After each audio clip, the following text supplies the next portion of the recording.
This is Chiezan, the prior at SokukoJi Buddhist Monastery. Sokuzan offers these talks without expecting anything in return. If you value these talks and would like them to continue, please visit our donate page at www.sokukoji.org. Thank you.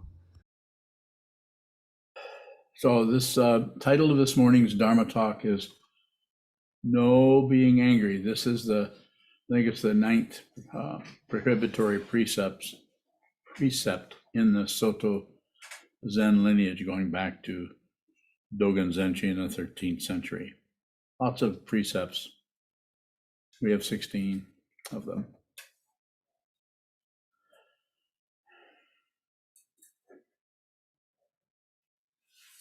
So first of all, let's level with you. I don't really need to even say this, but you can't just stop being angry.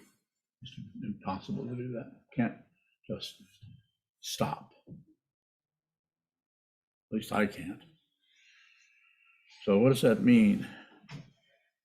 That's why this is written out this way, and I'll read this precept as it was written quite eloquently by someone.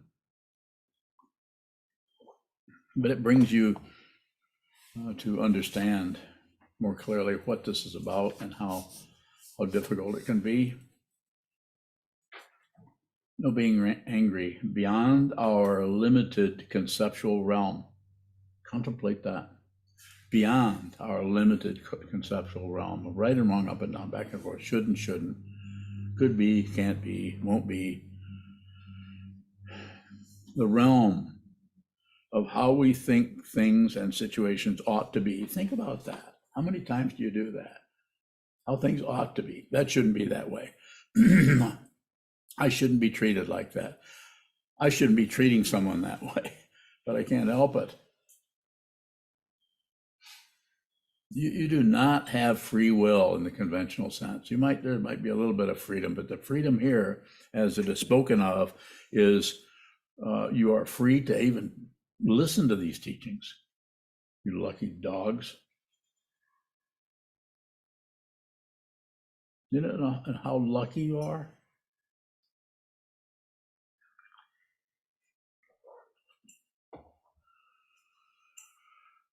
The realm of how we think things and situations ought to be, the boundless Dharma world, realm of truth, is endlessly extending,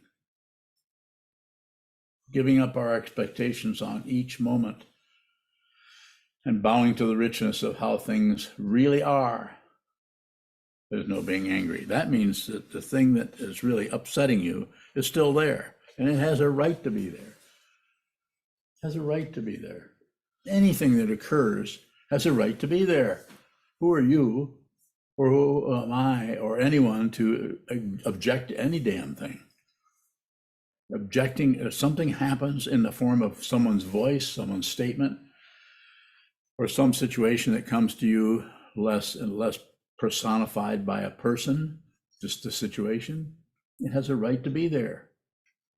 And another way of talking about ego just is a little childish,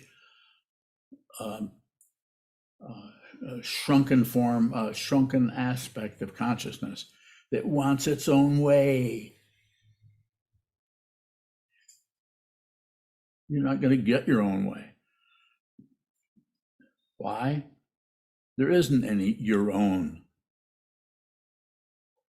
There isn't any you. You don't own anything, but you're responsible for everything. Find out. Don't take my word for it, which I don't expect you to. If you're at a meeting like this, not taking anybody's word for anything. Good for you.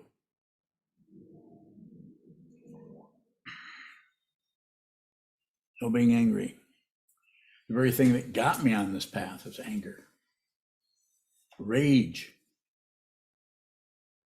Flying right out of my fist. Not into a person, but into a wall. Hopefully between the studs. Because if you hit a wall where you're hitting the stud, not good. That's not good. Say no more.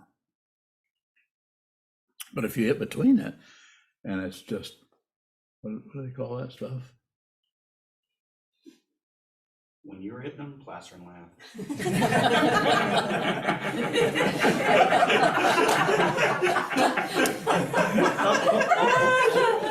Okay, plaster and laugh. Yeah, that's.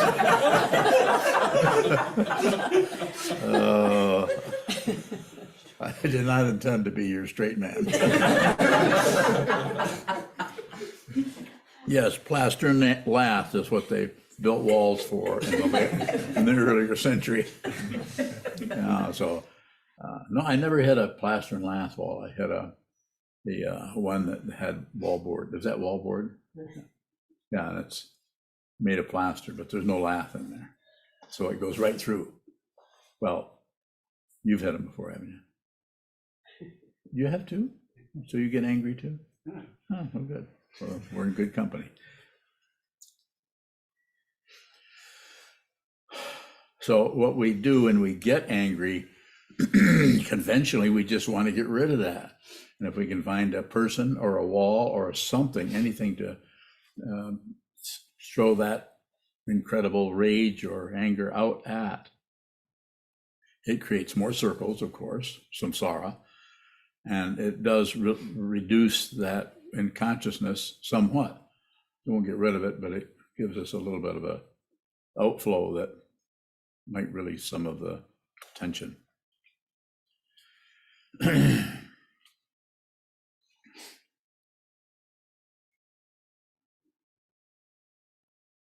Might be good to look and see what that is fundamentally, rather than constantly be at the mercy of that kind of rage.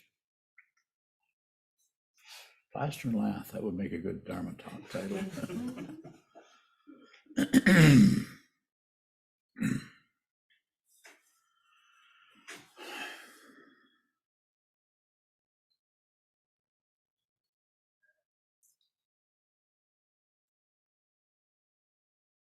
So let me say, this is something I've been over several times, especially in the last few months, is I'm going to try to do this to kind of demonstrate, maybe pictorially. I use my hands. Okay, something occurs out here.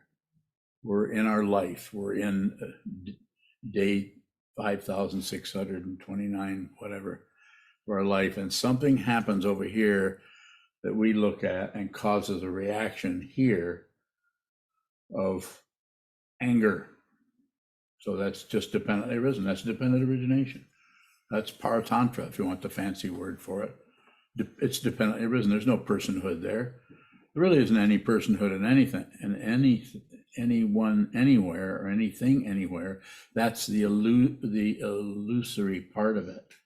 But that arises, and instead of just, ideally, you could say, instead of just feeling, noticing, witnessing, listening to, smelling, tasting, touching, thinking that situation as it is, just arising as it is. As it is. Did I say that? As it is. Soku, that's the first part of our SokukoJi. As it is, immediate, right now, this. No addition, it just arises as it is. It is not separate from anything.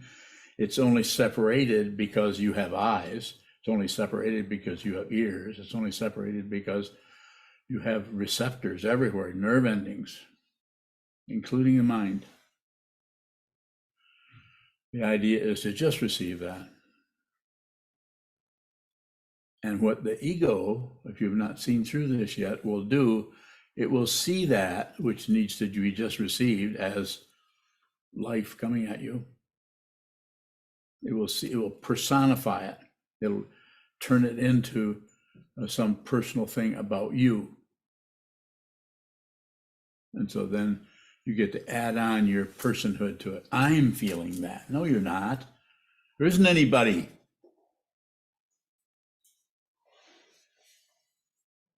I'm only yelling a little bit because I want you to really consider that there is no solid being. The emotion is real in the sense that it hurts. You have nerve endings. It sucks and you want to get rid of it. Desire, you want something else. Second noble truth.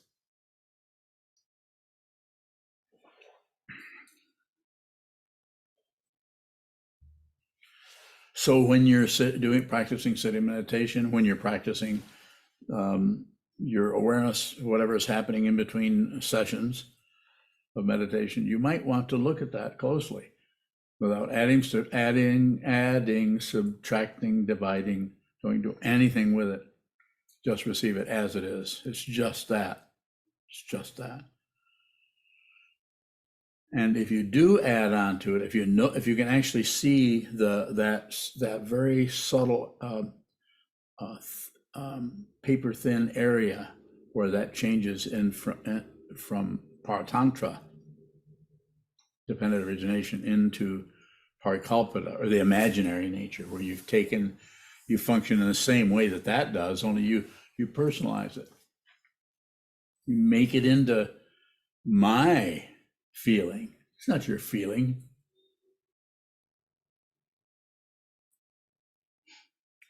If you go even further than that, it is not your feeling. But that's later. First, let's start with the first part of it. Let's keep it simple. Let's stay in third grade. Find that out first before you jump into graduate school and start working with fancy concepts about the nature of reality. You could do that too, but make sure you're doing a lot of wall gazing.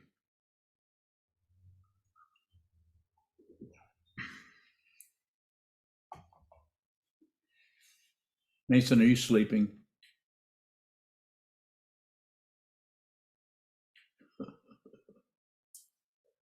He's not sleeping. He's contemplating every word I say.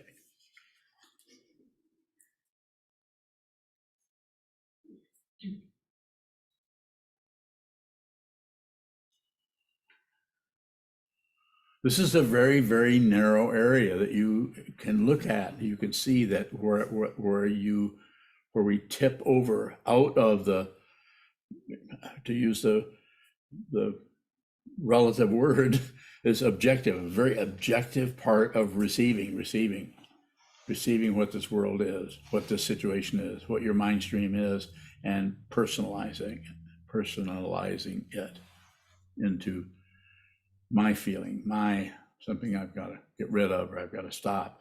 This is where the anger comes out.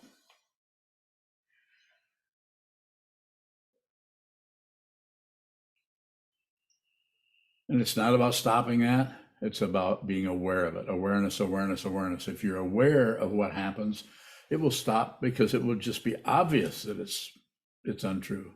It'll be so obvious that you might even not even have in the second thought of, I'm going to invent one here. Why would I do that?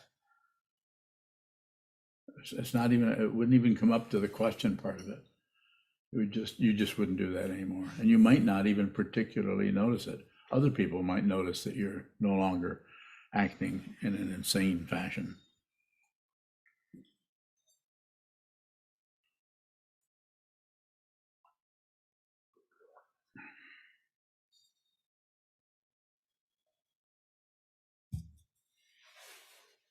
I can take some questions if there are some. Yesterday, you pointed me back to the otherness that shows up in my mind. And what shows up when you point there is like a frustration or a helplessness of like, how is this even helpful? Because there's nothing that I can do about it. Is that what I need to look at? Yeah, you don't have to do anything about it. But thinking that there's nothing I can do about it, that's ego. You have to be genuine. You have to be a fool. You have to acknowledge that. You have to acknowledge you are helpless. That has to be acknowledged first before you can actually see what you actually can do. Go ahead. Choose something. What can I actually do? Be aware. When you feel helpless, it's because you feel separated from everything and you think everything is other. That's just another level of otherness. But you might have to collapse into that to see beyond it. You might have to go, not fight with that anymore in order to see that it's much more open and expansive than that. Fancy word is Maha Vipassana. Maha, great.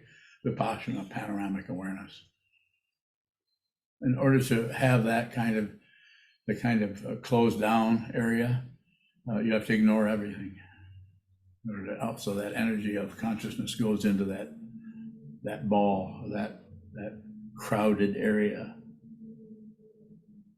More.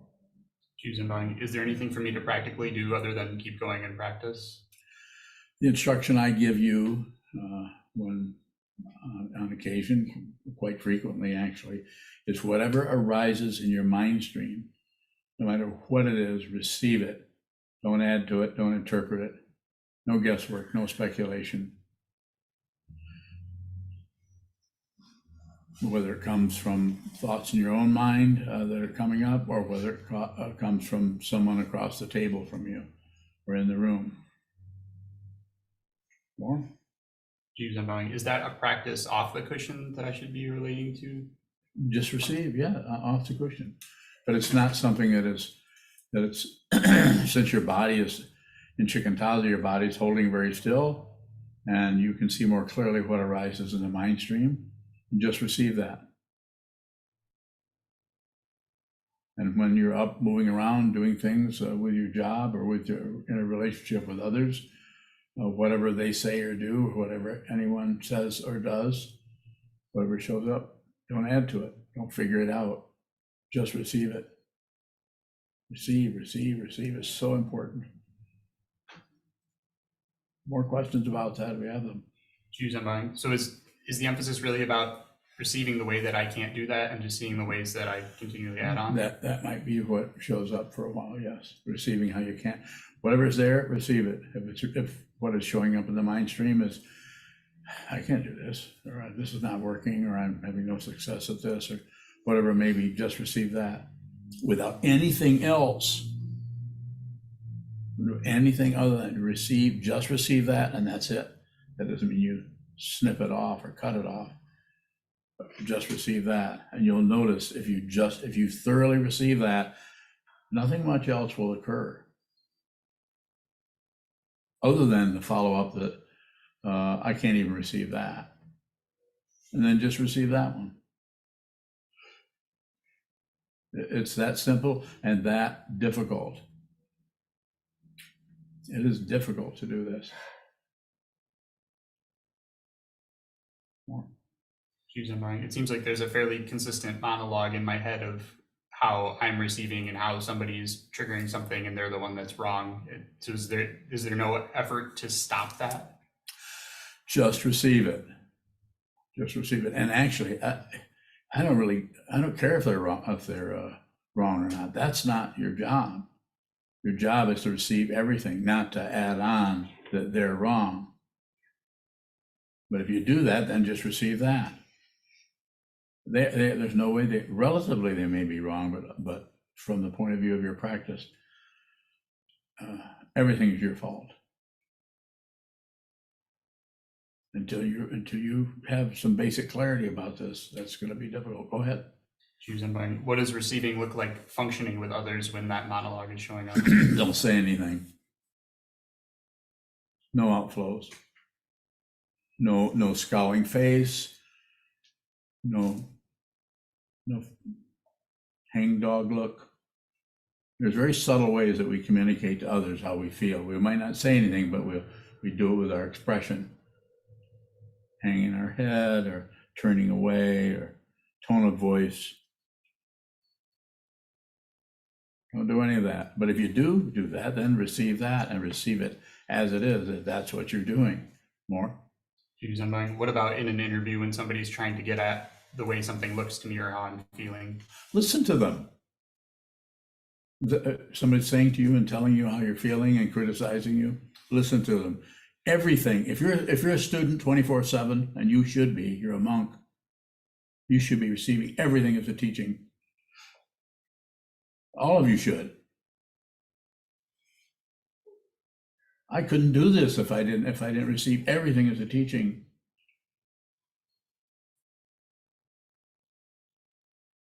"20 minutes ago, or whenever it was, maybe half an hour ago, I didn't have the energy to do this." Where do you think that energy comes from? I don't just sit here and say, "Oh, I think I'll just be energetic and give the talk. I couldn't hardly stand up here when I'm giving trying to show gratitude, but I do it anyway. It's kind of transcendental stubbornness. Just do it. I haven't gotten rid of a damn neurotic emotion or thought in my mind. Nothing has gone anywhere since I was a child. I still have all of them. I improved for many years until I met Coben. I stopped improving when I met him, or not long thereafter. When I say not long, a few years.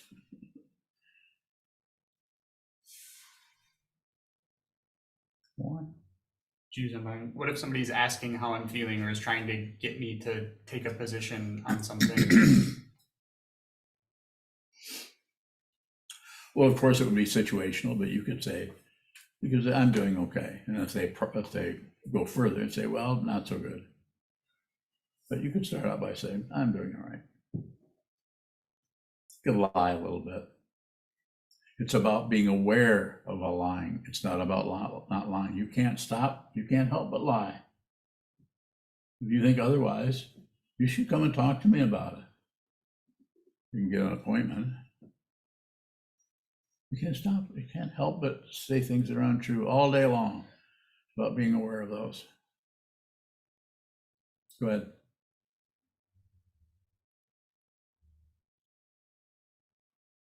You have a question? A couple of years ago. Yeah, a couple of years ago. Sokuzan, with it sounded earlier you said you just see how absurd it is, or something to that effect.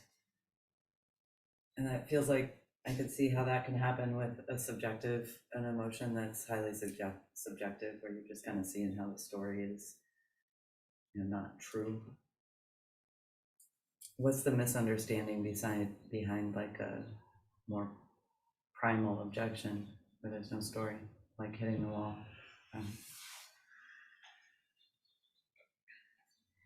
So this is what Shikantaza is about. It's training your mind to receive, sit down, hold still, receive what happens in the mind stream, whatever it is. Training yourself to receive that. If it's large, if it's small, if it's smelly, if it's fragrant, if it's whatever it is, just receive, receive, receive, receive.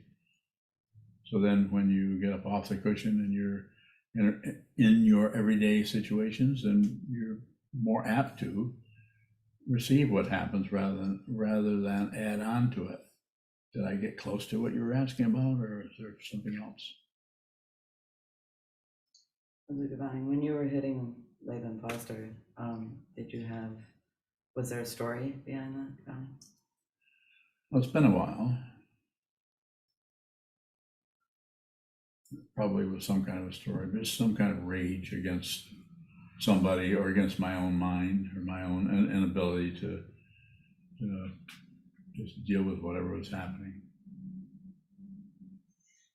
Get enraged.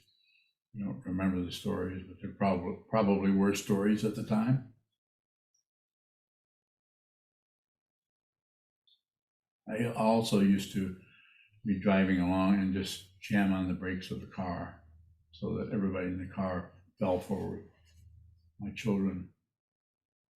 Takodo, do you remember that? Yeah. Yes. He was only 8 or 9 at the time. This intense rage, just amount of fighting with his mother. That rage, that energy of that is not really left. It's still here.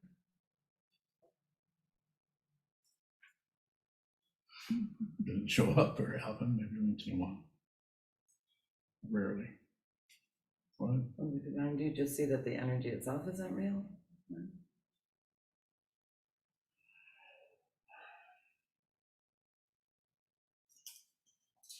It's more like the energy doesn't belong to anybody. It's like it's more like even though it's in my mind stream, and I'm feeling it. I'm the one who's feeling it. I'm the one who's feeling a bee sting, or I'm the one who's feeling the handle, the railing as I go up the steps or something. I'm the one who's feeling that. It's more like it's not my emotion. It's emotion, but it doesn't belong to me personally. So it's been kind of depersonalized.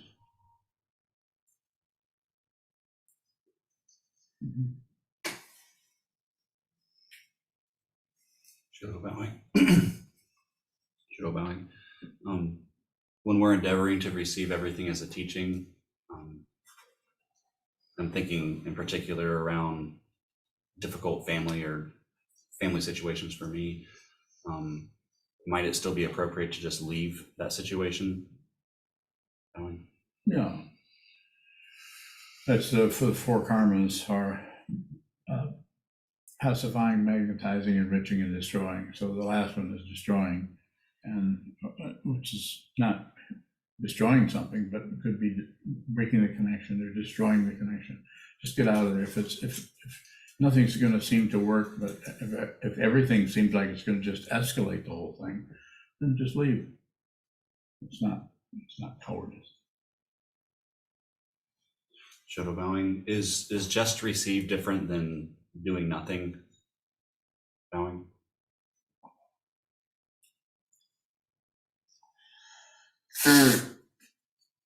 They're cousins.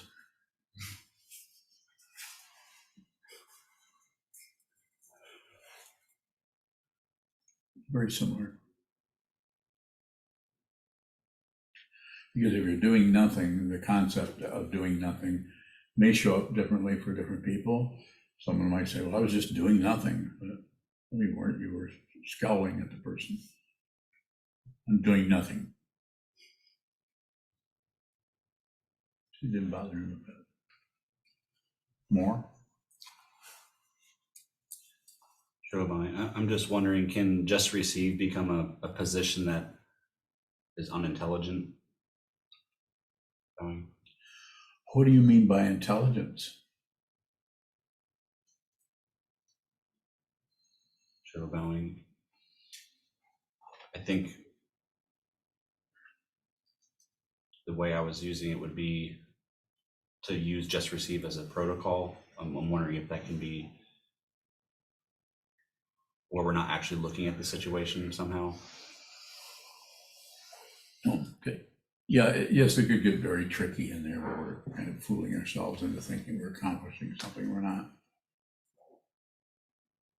Oh, and overthinking the whole thing. Is that what you're asking about? Could be. So less is better. Insofar as you can, just whatever's happening, just receive it as much as you can. And some of what you're receiving will be the laminations you lay on top of it, telling you, explaining to you what you're just receiving. Very complicated. This is why wall gazing is just such a simple, it's almost kind of a stupid thing to do, sit there and look at a wall. But it seems to be helpful overall, over long term, not 3 years, long term. Jindo. Jindo bowing. Earlier you said everything we say is a lie. Yes. Is it possible to be genuine if that's the case? Yes, you can be a genuine liar. I mean, it sounds a little silly, but you can just be, stop objecting to everything that's happening in your mind stream and observe it. Watch what's happening in your mind stream. A little bit on the scientific objective idea. It's kind of a curious thing that we can have a personality that has opinions and ideas and beliefs and judgments, and see that all that is just all invented. It's an invention that protects an imaginary self. When we go from lifetime to lifetime doing this, do we go to, are there other lifetimes? No, I don't know. Looks like something in that area is happening, but I'm not sure what it is, for sure. But I've been here before, many times. Do I know that as a fact? I don't know it as a fact, but I know it. So how do I know that? It's not a bragging point. It's not. Anyone has access to that in your own mind stream. More. Jindo bowing. as you're bombarded with being aware that you're not being genuine, does that ease up as you become more aware? It seems like the awareness itself is beating you up as you see it happen. Is doing what? Beating you up as you see it happen. Just, yeah, very good. So that means you're observing it. Just observe, just observe, just observe. And what will occur, and there's no promise and no guarantee, but what will occur, eventually you will not be concerned because you see that that's unreal. You see it's just a stage play. And you see that's unreal. You won't care how the extreme way that I say it is you don't care how you feel. But of course you care, but it doesn't feel good. But there's no, you don't care to the extreme that you're going to make life hard on anybody around you, or take it to, try to get somebody else to admit they mistreated you or something, or even think that they've mistreated you, because you see the what's the word that the expression is commonly used as big picture. You see that there are no separate beings. You see that you're not even a separate being. There's just consciousness only. It's a profound and vast understanding of something that seems so confused and convoluted and torturous to everyone. So you can receive that. And I would say, just speculate a little bit on it based on what I'm looking at. You're not concerned about improving or getting better because there isn't anyone left. You see, there isn't anyone. Am I making a claim that I'm somehow egoless or have no separate self? Nope. Not doing that. I make no claims at all. Junshi bowing. Can we just receive if we see that we're taking something personally? Well, if you see that you're doing that, then you're working with it in some way that's more than just shoving it aside or coming to conclusions about somebody else is causing you problems. I think there's an area in there where you're probably working with it if you can ask that question, and you're also training your mind. You're going to the wall. You're spending time studying the conceptual aspect of the Dharma. You're studying the intuitive aspect of the Dharma, which is when you're looking at the wall.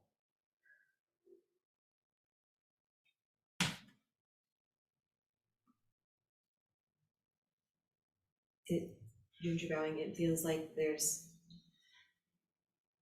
a bit of shutting down when I'm taking something personally. That's awareness. Just watch the shutting down. Don't open back up. Don't try to be open. It's such a simple misunderstanding, trying to be more open. Just be aware of the shutting down. That is openness. The other kind of openness is when you say to somebody, well, I'm just trying to be open. Very unlikely that's what's happening. You're trying to convince somebody that you're open so that you can get the upper hand and you can be right. You like being right? Yes. Yeah. Me too. Go ahead. Is trying to just receive different than trying to be open? They're similar, but the receive part is there's some kind of open is some kind of a general, I'm just open. It lends itself too much to some kind of idealism, whereas trying to receive is more specific. Whatever's arising, receive it. So it's maybe more situational, rather than you're trying to accomplish a state of mind of being open. You're not necessarily trying to accomplish a state of mind of just receiving. You're doing the receiving situationally, is how I would think of it. Or, I don't know. How does that sound? Junshi bowing. Sometimes it feels like if I'm starting to notice myself shut down, there's some tension there of wanting to just to still receive. Yeah. So it feels like there's some straining going on. How do I work with that? Yeah, I think it's a very subjective area. So my first initial feeling about it is you're doing fine, just keep doing it. You have to do a lot of it. I don't see anything to correct or adjust or particular. Bowing.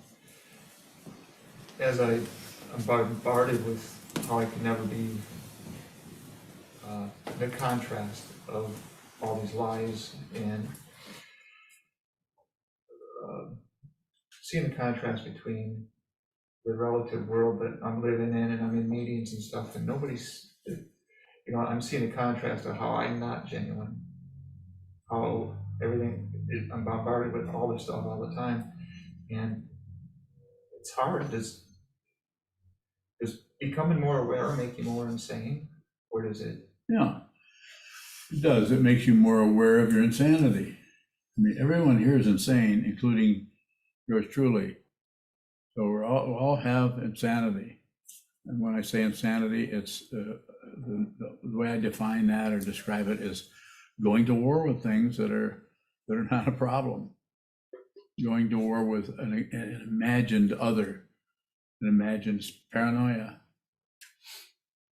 So just continue to return to the wall. Do as much sitting meditation as you can.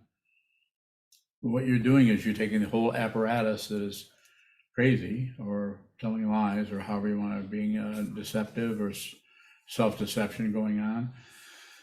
You're holding that all still. Forget about Buddhism for a while, but just think of it without Buddhism, without anything, without any teaching. If you were to just sit down and just watch over time, the mind as it arises without stopping it, aggression, without fluffing it up or explaining it or describing it or blaming anyone, passion, without distracting yourself or going into some other thought pattern about you got to get into that kitchen and clean your cupboards out or whatever it may be as a distraction, that you're just going to receive that, whatever that is. And it takes quite a while. We've spent lifetimes and lifetimes and lifetimes of ignoring this and fighting with each other. Getting married, having kids, dying. Getting married, having kids, dying. Going into a monastery and living for 78 years and dying. It doesn't matter. It doesn't matter even if you're in a monastery. If you're not training your mind, if you're just a token thing that you're doing, it's not going to work. And from the point of view of transcending this world and seeing the truth, you're going to have to train your mind. You could train your mind, not even become a Buddhist. It's just that you might need some kind of a support because the mind training can go off the rails, so to speak, so easily and get sucked down into spiritual materialism, where it just feels better to have this happening. So why would you do something that feels worse when this feels better? That's silly, isn't it? No, it's being governed by entertainment and pleasure.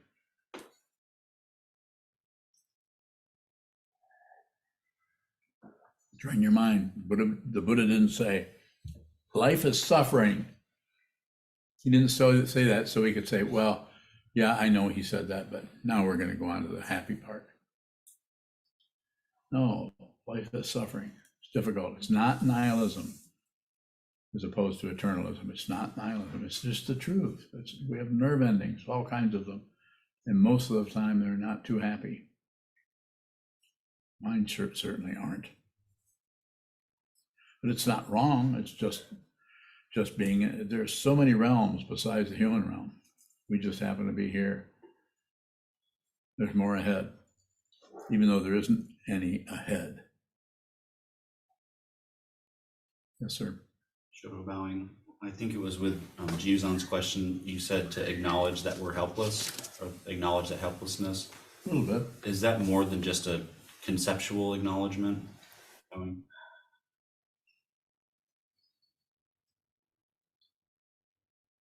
I think it shows up differently with different people, but it's not we're being all beat down. We're never going to be mount anything or some kind of negativity like that. It's just seeing that we might need to actually get some help with this. That kind of, we might need to talk to someone who's been going up and down that mountain over and over again, and we're stuck on one part of the mountain. Talk to somebody who's familiar with that particular situation, called the 3 poisons, called the 5 skandhas, the 4 noble truths, the Eightfold Path, the 12 links. Talk to somebody who's looked at that whole, not just those structures, but looked deeply into the mind and has understood something about the nature of identity. Basically, it's mistaken identity that is the issue. That we think that our feelings and our emotions are ours, that there's somebody having those. It's worse than that. And it's better than that, because it's liberation. And what is it liberation from? Find out.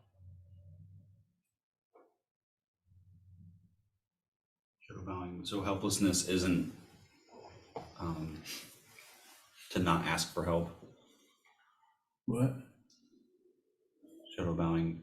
When we see that we're helpless, is that a time when we should be asking for help? I don't know, maybe I shouldn't use that, let's bring up that kind of a question.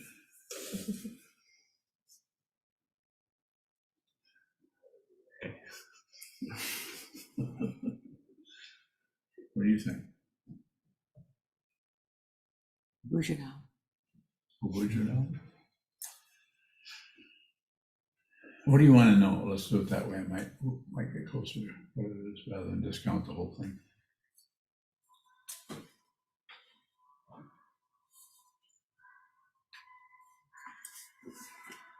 Shadow bowing. It's just for me bringing up an area where I just tend to accept or agree with what's happening. And I'm wondering what it is to acknowledge that helplessness that isn't just artificially agreeing with everything that shows up.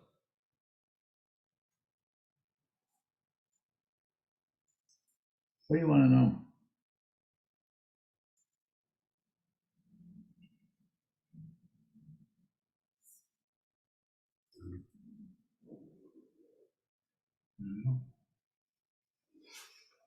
Really?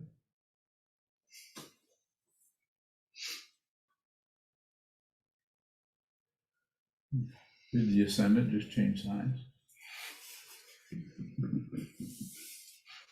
Something, there's nothing there.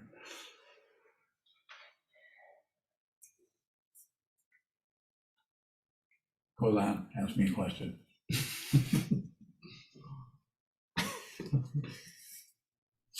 Okay, this, something on what Shoto asked earlier about, I don't know how it came up here as like an energy in meditation or engaged awareness. Yes. And I listened to a Dzogchen teaching. There's this teacher, a Theravada nun called Sayujata, and on YouTube she just has teachings that she reads, a lot of Dzogchen, Longchenpa, but all different religious traditions. Mhm. And I was listening, I think his name is Mipam Rinpoche. I don't know why, but they're talking about Dzogchen and how the teachings, they don't describe awakening as anything different than your life, but he said that if you think that you have to clear your mind, or if you think that you're just receiving everything, not doing anything with it, then there's a dullness there, like people misunderstand their awakening. So in that sense, is there a way to recognize that dullness or energy and receive that natural energy that helps you see beyond thinking you see? Does that make sense? Yeah. There is to go on beyond that slightly. You might say all you have to do is recognize the dullness. You don't have to stop being dull. Or you just recognize the dullness or recognize those situations. And you don't have to clear your mind. There is no mind. There's nothing, but if you try to work with it, you try to be somebody else or do something, then all that starts to take on all the thought forms and patterns and so on to start to take on some kind of solidity that makes them problematic. That's why it's so difficult to do, because we are completely swamped by thoughts and emotions and feelings and conclusions and ideas and judgments. It's just a whole train of a whole line of things that seem real, and dullness is one of them. You don't have to do anything with it. You don't have to clear your mind. That's Dzogchen. And it's also Zen, and it's also Rigpa, and it's also Mahamudra. Great gesture. Thank you.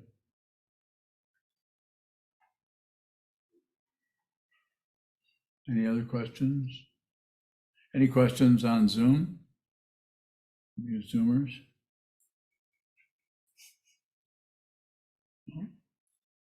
Isan. Isan bowing. If there was a precept that said no being fearful, which seems to have a different sensibility than anger, how would you teach about that? So if I talk about fear, the way I talk about it is the fear is going to come and go. It's definitely risen like everything else, but the identity part of it, of someone who's afraid. When the teachings talk about fearlessness, they're not saying fear is gone. We're just saying that you can feel fear. You can feel fear, and yet it can't find someone who's frightened. It's quite an amazing feeling to have any kind of emotion come in and not find an emotionator, no person having the emotion.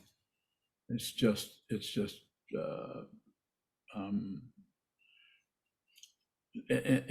some way the phrase self-existing would apply there. It doesn't have any connection with anything in a relative sense. It's just that. It's just that. Just fear.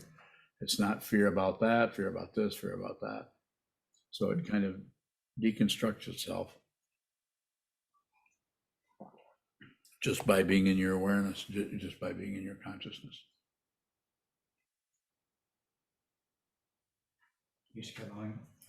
I'm curious about intention with the vows. Sometimes I feel like I just read it and there's no intention, and other times I feel like maybe there is an intention not to be angry. Is that important, how we intend?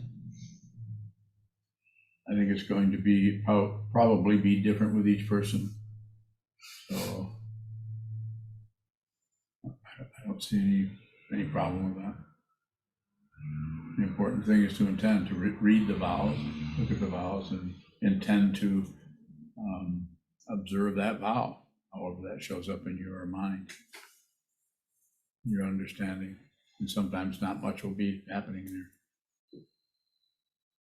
More.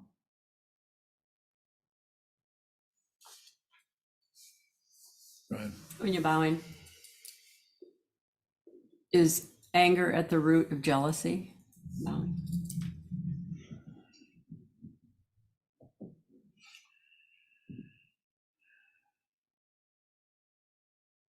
Yes. It seems like jealousy is the assumption that you're losing something, or something that you should be yours, ego, someone else has, or someone else is getting. So there's a jealousy over that because they're getting what is rightfully yours, kind of thing. So then anger comes up around that, and that's the simple story about it. But you already know that. Is there something else I'm missing that you're addressing? When you're bowing, I think it has to do maybe similar to what Isan said. There's no precept that says no being fearful, just like there's no precept that says no being jealous. And yet it seems to be absorbed into the anger. But when I feel jealous, it feels like there's something even deeper, some kind of an abandonment or something. Is there anger tied into that? I think it may have to do with a complete labyrinth of causes and conditions that are untraceable, unfindable, unsearchable, and are sourceless from the point of view of relative truth. Are sourceless, not that there isn't some kind of a source, so that all of the things that behind that we cannot, as Trungpa Rinpoche once said, everything you need to work with is available right now. It's right here. You don't really need to go back and trace down like psychologists do, or various kinds of psychoanalysis and so on. Not that they're wrong, they're working with relative truth, not a spiritual path. Well, they're relatively correct. But in our situation, we just need to look at just the leading edge of anything that shows up. That's it. Because everything has its own depth. And what is that depth? Not separate. I don't care if it's 1,000,000 miles away. It's the same thing. Even and I'm not knowledgeable about quantum mechanics, but there's something called superposition. Is that? So it means that my understanding is that something here and something there are, even though they're 1,000,000 miles apart, are not separate from each other. So nothing's really separate from anything else. It's just separated in terms of this.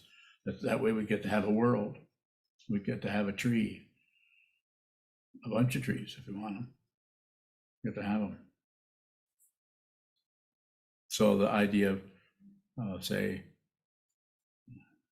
jealousy, or and anger too, but the idea of jealousy having something that is much deeper than that area, that could go on forever. There's probably all kinds of causes that are relative causes that underlay the initial feeling of I'm not getting what I want, or I'm losing what should be mine, what belongs to me.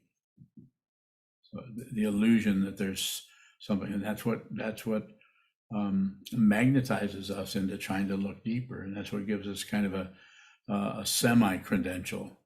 We say it's semi because we haven't really found it, but we know it's there.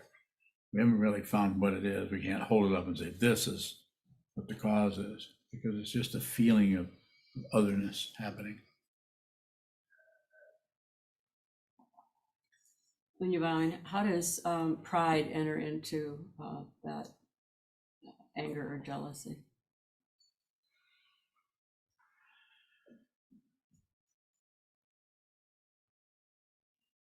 I think you probably already know, but that's the illusion that there is a separate being called me, and because I'm losing this and not getting that, and I had this coming, but now it's being taken away from me because of circumstances, causes and conditions are taking it another way, and I take that personally. So pride, it shouldn't be happening. I'm offended, or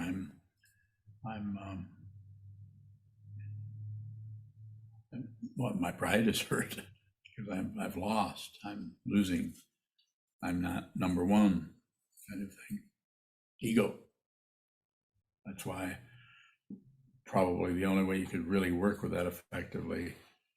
And I'm not saying you couldn't go to a psychoanalyst, or you couldn't go to Byron Katie, or you couldn't go to any number of other directions to take it and maybe have some kind of relative success with it. But my understanding is a fundamental issue or problem is mistaken identity. You think you're somebody. I think I'm somebody. We all think we're a solid, separate being. You're not separate from anything. Go look at your ears. Sometimes just when you're standing in brushing your teeth or something, look up and just look, where did these come from? What are these? Who invented this kind of a shape? Why all the little curly cues in the ear? Come on, couldn't it have just been a hole? You know, maybe with a little roof on it or something. I mean, I don't want to reinvent the human form, but it seems like it'd be all right with me. There. I'll draw a picture of that at some point. Yes. Question from Jethro in the UK. Yes. I've recently felt drawn back to Shikantaza. A therapist has suggested I would benefit from doing a body scan meditation to get in touch with feelings. Can I practice both? Yeah, I think you can. I probably wouldn't practice them together. Do one first, then do the other. Shikantaza, my understanding of it, and I don't, I'm not the only person teaching meditation that is called Shikantaza, but my understanding of it is just hold still and watch the movement. Don't do any body scans. I mean, if it comes up spontaneously, if you start scanning your body, then it's appropriate, but that's situational, and that's that very situation. But I wouldn't do anything extra. Keep it very simple, very radical, very minimal, and just, it's difficult enough to just receive whatever arises in the mind stream, let alone trying to actively, when you start pursuing some kind of a particular modality like a body scan or any of the things in the Theravadan tradition of Satipatthana, there's goal orientation there. They're looking for results of certain kind, and you'll get some, but the results are circular. So I'm saying, let's stay with the intention to see what this is and use Shikantaza to help you look into emptiness, nothing, space.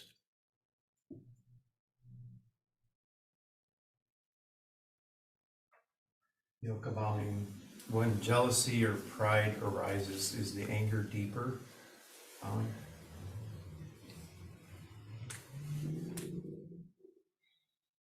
I'm not sure I'm following.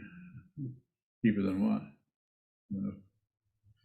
Yokavami, I'm just wondering if I'm locking down on pride or jealousy, it seems kind of surface or tight. No. And I don't necessarily see the anger. Mm-hmm. So where's the anger? Could be covered up. And you're asking if it could be deeper? Probably. But we can tend to get kind of psychological there. I don't know how valuable that would be to go into it from that angle. Yokavami, would it be helpful to look to see if I'm pushing on? See if you're pushing? Yes. Well, let me just help you a little bit. Are you pushing? Sometimes, yes. Well, there you go. Problem solved. Question answered.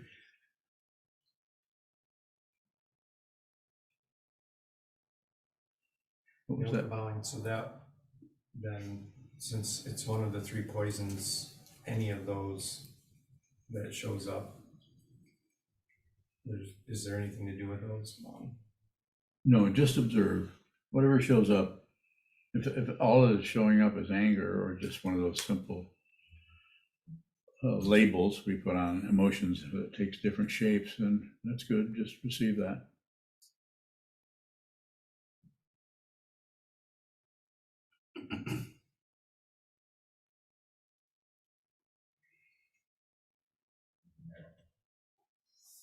Take one more question and then we'll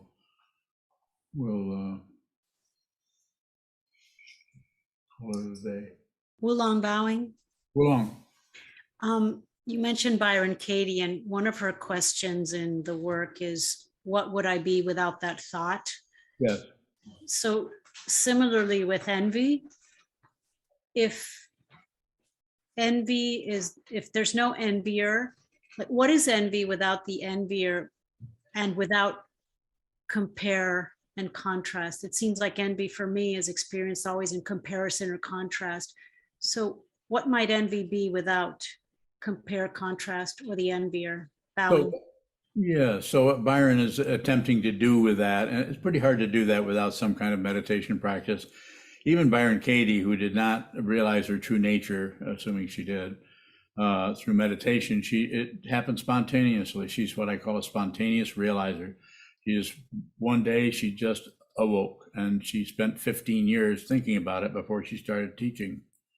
So she didn't have a meditation practice, but now my understanding is that she actually encourages people to meditate, because she can see that just doing the work alone probably isn't, you're not going to be able to do this just through the intellect, through thinking.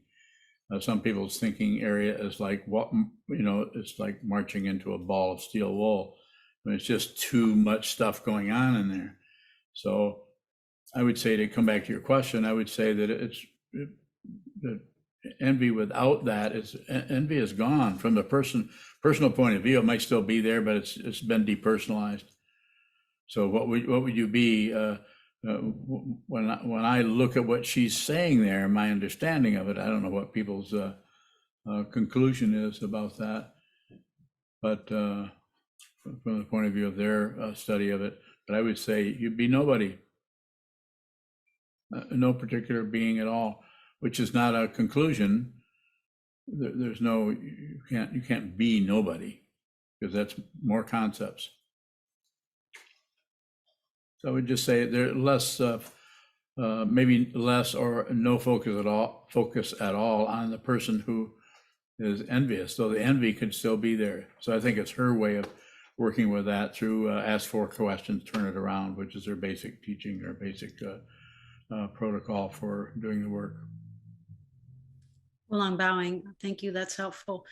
In working backwards with, let's just use envy because we're on the topic.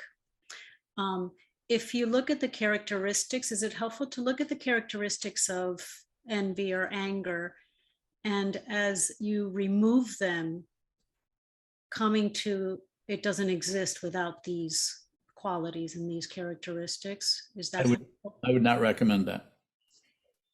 No, because you're as soon as you do that, you've gotten right back out of the space that has been coming up through sitting meditation. You've got back on the, you've jumped in the ocean of consciousness, and now you're back on board the ship of the self, or the ego, or the beingness, or the one who has opinions and ideas and judgments and wants to get somewhere. You're back in that same ship, that same relative truth situation, trying to sort things out. So I would stay out of there, and I would just enjoy yourself, swim around in the mind. Well, I'm bowing, thank you. Or make poems on envy. Yes. Yes, you could make, but you have to always pronounce the word poem. Been writing some poems. Yeah, do that. Kevin bowing. Yes. Isn't this might be a leading question, but thinking about the Buddha families, isn't that a way of articulating what the emotion would be without an emoter bowing? Yes, it would be. Emotion wants to be liberated from your stupid personality. I mean, what are you going to do? Are you going to somehow help the emotion of jealousy? No, let jealousy do whatever it needs to do. Kevin bowing. So are the Buddha families saying then, in the case of jealousy, that jealousy without a jealouser is all accomplishing wisdom? You got it. You got it, my friend. You got it. That's it. All accomplishing.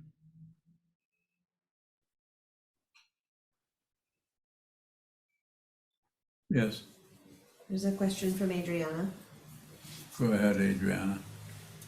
Over the years, many therapists have encouraged me to get in touch with my anger over my mother's suicide. Most recently, a therapist has said that the anger is the way to healing. Should I endeavor to find more anger in myself or get in touch with some hidden anger? I don't feel much anger, rather more sadness and compassion for her. No. I think you're fine. I wouldn't try to do anything else. And, you know, therapists have a similar intention as a meditation teacher, but a completely different way of approaching it. Not wrong. I like to emphasize that most of the world can't relate to this kind of a practice, a spiritual path. It is really difficult to practice this path. It's difficult. Most people are not. Say that it's not that they're not able to. They're able to, but they might be better off to practice what the therapist teaches, or get in touch with your anger and those kind of things. But since you're asking me, and several people that are students of mine also have therapists, I don't mind that. Several people are therapists, so which is even worse. I mean, better. I got a little dyslexic there, and then I looked over it and realized I better watch what I say. So, no, I really mean it. All kidding aside, some people really need to work with therapists, and there are some great therapists. That's really important. And then, but in your situation, I would say, as I understand it, my recommendation. This is not just. Oh, maybe it is. I just about lied, Shinto.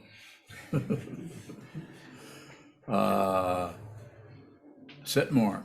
That's what I want to say to you. Knowing you a little bit, don't know you really well, but I'd say just spend more time, sit down, hold still, face the wall, and just watch stuff come and go. Watch, tin cans and birds in the trees, and then there's elephants, running across the rooftops, and you can see what my meditation is like.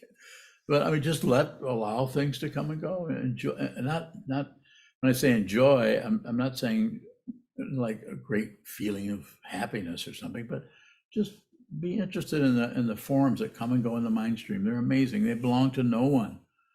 The forms that arise, whatever jealousy or anything that arises, they're just forms. They're forms. They have no personhood. There's no personhood there. There's no one home at all. And they can show up in terms, as Kevin was talking about the Buddha families, in terms of karma, Buddha, Padma, and so on. They can show up different kinds of energies in different kinds of ways. That's all that's about, is to help you maybe focus in on it a little bit. But what I would say is just practice and listen to your therapist. If your therapist is helpful to you, then you can listen to him or her too, by all means. But sit a lot. And I'm biased. I'm very biased. Actually, the bias is here, but there's no biaser. Are you making a claim?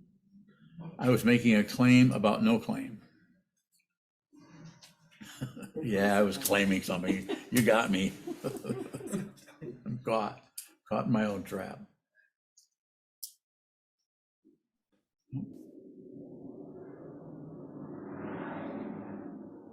Okay, I don't see any more questions, so we can close. Thank you so much.